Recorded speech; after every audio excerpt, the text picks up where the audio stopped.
জয়পুরহাটের আক্কেলপুরে চোর সন্দেহে পিটিয়ে হত্যার পর এক যুবকের মরদেহ ঝুলিয়ে রাখার অভিযোগ উঠেছে স্থায়ী ইউপি সদস্য সেলিম হোসেনের বিরুদ্ধে। নিহত সুজন মোহাম্মদ আক্কেলপুর উপজেলার গোপীনাথপুর ইউনিয়নের চিরাকুমি গ্রামের ওসমান আলীর একমাত্র ছেলে। নিহতের স্বজন ও আত্মীয় স্বজনরা জানান, বুধবার বিকেলে একই উপজেলার গোপীনাথপুর ইউনিয়নের পাইকরদাড়িয়া গ্রামের কুদ্দুসের বাড়িতে টাকা চুরির অভিযোগে সুজনকে আটক করা হয়।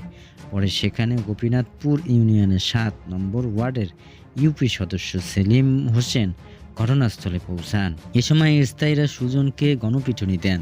পরে সেখান থেকে ইউপি সদস্য গ্রাম পুলিশকে সঙ্গে নিয়ে সুজনকে কাশিরা বাজারের হাট অফিসে রাতভর আটকে রাখেন।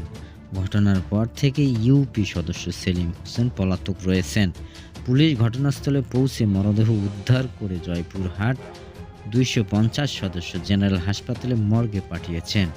জয়পুরহাটের আক্কেলপুর থানার ভারপ্রাপ্ত কর্মকর্তা ওসি শাহিন রেজা বলেন, স্থায়ী ইউপি সদস্যের মাধ্যমে ঘটনাস্থলে গিয়ে মরদেহ উদ্ধার করেছে। পরে সুরতহাল প্রতিবেদন প্রস্তুত করে ময়নাতদন্তের জন্য মরদেহ জয়পুরহাট ২৫০ সদস্য বিশিষ্ট জেনারেল হাসপাতালে পাঠিয়ে দিয়েছি।